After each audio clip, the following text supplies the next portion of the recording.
할렐루야. 오늘 또 참으로 좋은 날입니다. 오늘은 12월 16일 주말 토요일입니다. 오늘부터 이제 날씨가 많이 추워질 것 같습니다. 감기 조심하시고 즐거운 주말 되시기를 바랍니다. 오늘은 빌립보서 2장 12절에서 30절 말씀을 통해서 함께 기뻐하라 라는 제목으로 함께 묵상해 보도록 하겠습니다. 먼저 본문을 함께 보도록 하겠습니다. 음성으로 듣기를 원하시는 분은 아래 주소를 클릭해 주시기를 바랍니다. 12절입니다.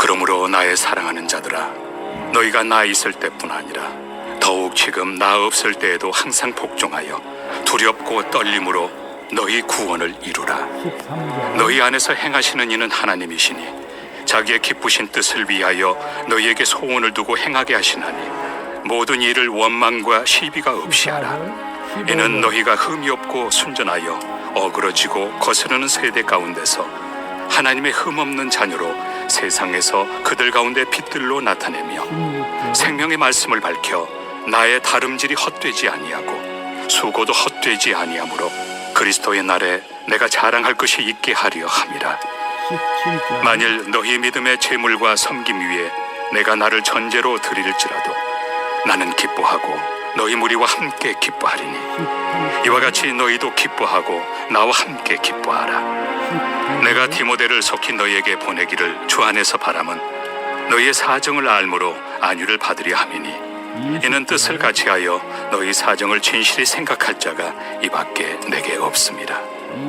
그들이 다 자기 일을 구하고 그리스도 예수의 일을 구하지 아니하되 디모데의 연단을 너희가 안하니 자식이 아버지에게 함같이 나와 함께 복음을 위하여 수고하였느니라. 23절. 그러므로 내가 내 일이 어떻게 될지를 보아서 곧 이 사람을 보내기를 바라고 나도 속히 가게 될 것을 주 안에서 확신하노라. 25절. 그러나 에바브로 디도를 너희에게 보내는 것이 필요한 줄로 생각하노니 그는 나의 형제요 함께 수고하고 함께 군사된 자요 너희 사자로 내가 쓸 것을 돕는 자라. 26절. 그가 너희 무리를 간절히 사모하고 자기가 병든 것을 너희가 들은 줄을 알고 심히 근심한지라. 27절. 그가 병들어 죽게 되었으나 하나님이 그를 긍휼히 여기셨고 그뿐 아니라 또 나를 긍휼히 여기사 내 근심 위에 근심을 면하게 하셨느니라. 28절. 그러므로 내가 더욱 급히 그를 보낸 것은 너희로 그를 다시 보고 기뻐하게 하며 내 근심도 덜려 함이니라. 29절. 이러므로 너희가 주 안에서 모든 기쁨으로 그를 영접하고 또 이와 같은 자들을 존귀히 여기라. 30절. 그가 그리스도의 일을 위하여 죽기에 이르러도 자기 목숨을 돌보지 아니한 것은 나를 섬기는 너희의 일에 부족함을 채우려 함이니라. 아멘. 마지막 30절까지 봤습니다. 본문 요약은 이렇습니다. 바울은 빌립보 성도들에게 하나님의 흠없는 자녀로서 세상을 비추는 믿음의 재물과 섬김에 대해 함께 기뻐하자고 청합니다. 그리고 그는 그들의 사정을 진실히 생각할 디모데를 보내 안위받고 싶다고 말합니다. 또한 자신과 함께 수고하는 에바브로디도를 보내니 존귀히 여기라고 당부하는 내용입니다. 질문과 묵상하기 1. 내가 오늘 하나님의 뜻대로 소원을 두고 행해야 할 거룩한 일은 무엇입니까? 12절, 13절 보게 되면 그러므로 나의 사랑하는 자들아 너희가 나 있을 때뿐만 아니라 더욱 지금 나 없을 때에도 항상 복종하여 두렵고 떨림으로 너희 구원을 이루라. 너희 안에 행하시는 이는 하나님이시니 자기의 기쁘신 뜻을 위하여 너희에게 소원을 두고 행하게 하시나니 너희에게 소원을 두고 행하게 하시나니 성도가 항상 복종하여 두렵고 떨림으로 이루어야 할 구원은 하나님의 자녀답게 거룩한 삶을 사는 것이죠. 주님이 무조건적 은혜로 주신 구원을 이 땅에서 누리는 삶이 우리가 이루어져야 할 구원이죠. 이는 곧 말씀을 듣고 행하는 삶입니다. 악하고 음란한 세대에서 거룩하게 살기란 결코 쉽지가 않죠. 그러나 이를 아시는 성령님이 우리를 도와 구원을 이루어 가게 하시는 것입니다. 원망하며 시비를 가리고 싶은 일을 당할 때야말로 하나님의 자녀다운 거룩한 선택을 할 수 있는 기회라는 사실을 믿으시길 바랍니다. 그래서 오늘 하나님의 뜻대로 소원을 두고 행해야 할 거룩한 일은 무엇입니까? 각자 한번 생각해 보시길 바랍니다. 오늘은 이제 주말이고 가족들과 또 이렇게 함께 하는 시간들이 많이 있을 것입니다.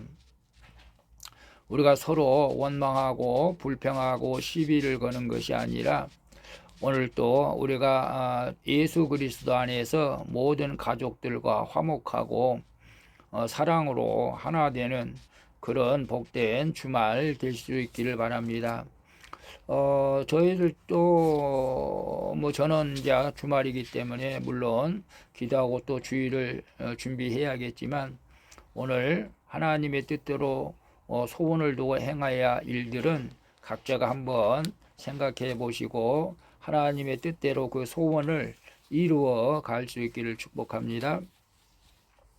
2번 봅니다. 내가 복음을 위해 받는 연단과 수고가 있다면 무엇입니까? 22절에 보게 되면 디모데의 연단을 너희가 안 하니 자식이 아버지에게 함같이 나와 함께 복음을 위하여 수고하였느니라. 빌립보 성도들은 바울이 잠시 감옥에 갇혔다는 소식을 듣고 많이 걱정했을 것입니다. 그리고 바울이 빌립보에서 많은 매를 맞고 감옥에 갇혔던 것을 보았기 때문이죠. 그것은 바울이 빌립보에서 매를 많이 맞고 옥에 갇혔던 것을 보았기 때문에 행여나 건강에 이상이 있지는 않을까 그런 걱정들을 했죠. 하지만 바울은 오히려 그들의 사정을 걱정하며 오히려 반대로 빌립보 성도들을 걱정하며 디모데를 보내서 그들의 소식을 듣고자 한다고 말하죠. 디모데는 바울과 함께 빌립보에서 고난 중에 복음을 전한 제자이기 때문이죠. 이처럼 나를 살린 복음을 다른 사람에게 전하고자 기꺼이 연단을 받으며 수고하는 사람이 주님의 진실한 동역자인 줄로 믿습니다. 그래서 내가 복음을 위해 받는 연단과 수고가 있다면 무엇입니까? 복음을 위해 받는 연단과 수고. 물론 가족들의 구원을 위해서 받는 수고, 연단도 있을 것입니다. 가족들을 구원하기가 정말 어렵죠. 내가 그만큼 희생이 돼야 되기 때문에 그렇습니다. 또한 우리가 길거리에 나가서 저희들은 이제 화요일 날 칼갈이 전다고 다음 주는 날씨가 참 많이 춥다고 하지만 붕어빵 전도를 또 하려고 하는데요. 복음을 위해서는 여러 가지 수고와 연단이 어떨 때는 필수적으로 있어야 되는 것이죠. 그런 연단과 수고가 있어야 우리가 또 다른 사람을 살리는 일을 함으로 하나님께서 기뻐하신 줄로 믿습니다. 그래서 혹시 큐티하시는 여러분들 교회 전도 프로그램에 참여하시고 교회에서 전도하는 때에 빠지지 마시고 시간 되시면 함께 수고할 때 하나님께서 기뻐하실 줄로 믿습니다. 3번 봅니다. 내가 존귀히 여기는 사람은 누구입니까? 나는 섬김을 받는 사람입니까? 섬기는 사람입니까? 29절 30절 보게 되면 29절 이러므로 너희가 주 안에서 모든 기쁨으로 그를 영접하고 또 이와 같은 자들을 존귀히 여기라. 그가 그리스도의 일을 위하여 죽기에 이르러서도 자기 목숨을 돌보지 아니한 것은 나를 섬기는 너희의 일의 부족함을 채우려 함이니라. 빌립보 교회는 감옥에 갇힌 바울을 돕도록 에바브로디도를 보냈습니다. 그런데 그곳에서 바울을 돌보던 에바브로디도가 죽을 병에 걸리자 하나님이 그를 살려주십니다. 그래서 바울은 에바브로디도를 다시 빌립보 교회로 보내 기쁨을 나누게 하는 것이죠. 그가 에바브로디도가 병중에도 자기 목숨을 아끼지 않고 교회가 맡긴 사명을 섬긴 것을 알려주면서 이와 같은 자들을 존귀히 여기라고 당부하는 것입니다. 다시 말씀드리면 에바브로도가 자기 죽을 그런 위험한 그런 중병에 있음에도 불구하고 바울을 그렇게 또 섬긴 것을 보게 되죠. 그래서 하나님이 에바브로도를 병을 고쳐주고 다시 빌립보 교회에 가서 이제 또 봉사하게 되는데요. 그래서 이런 자들을 존귀히 여기라고 당부한 것이죠. 천국에서 존귀한 자는 섬김을 받는 사람이 아닌 섬기는 사람이라는 사실을 우리는 알아야 됩니다. 그래서 내가 존귀히 여기는 사람은 누구입니까? 나는 섬김을 받는 사람입니까? 섬기는 사람입니까? 내가 존귀히 여기는 사람은 저는 이제 목회자이기 때문에 당연히 교회에서 충성된 일꾼들이죠. 물론 교회에 여러 지체들이 있지만 특별히 교회에서 충성하는 일꾼들을 존귀히 여기는 것이 목회자로서는 당연하겠죠. 그러나 모든 성도가 또 그렇다고 존귀히 여기지 않는 것은 아니고 다 귀하게 여깁니다. 그리고 우리는 예수님께서 내가 이 땅에 온 것은 섬김을 받으려 함이 아니고 섬기려 하는 것이고, 예수님께서도 이 땅에 섬김을 받으려고 하지 않고 섬기려고 왔다고 말씀하셨죠. 그래서 우리 삶에서는 목회자도 동일합니다. 목회자가 성도들한테 섬김만 받으려고 한다면은 잘못된 것이라고 저는 생각을 합니다. 그래서 목회자도 성도들을 섬기면서 또 식사도 사주고 이런 목회자가 저는 되려고 합니다. 우리 모두가 섬김을 받는 것보다 우리 교회, 나보다 더 부족한 사람들을 섬겨서 하나님 앞에 존귀하게 쓰임받는 모두가 되어질 수 있기를 축복합니다.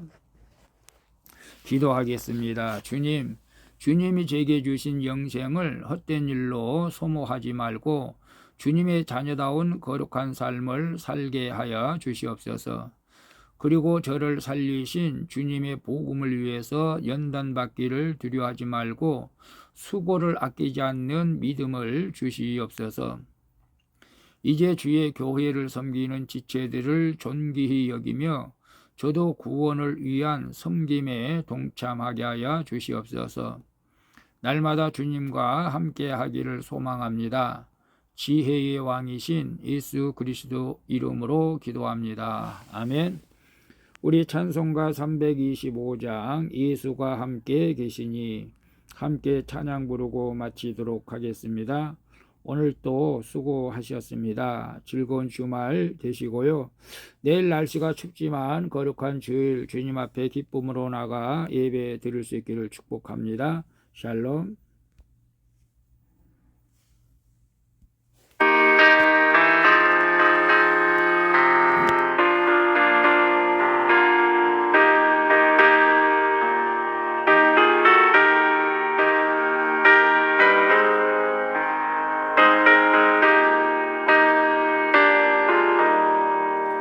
예수가 함께 계시니 시험이 오나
쓰고 우리가 혼자 있는 걸로 착각할 때가 많습니다. 그러나 주님께서는 있는 자를 함께 해주셔서 그들을 유의해 주시고 힘주신 줄로 믿습니다. 오늘 하루도 하나님의 뜻대로 오늘의 하나님의 뜻이 무엇인지를 생각하게 해주시고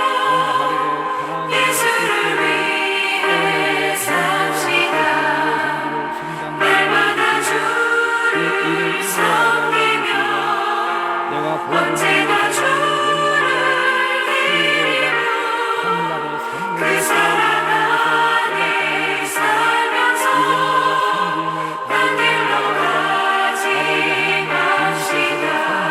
왔사오니 아버지 지체들과 믿지 않는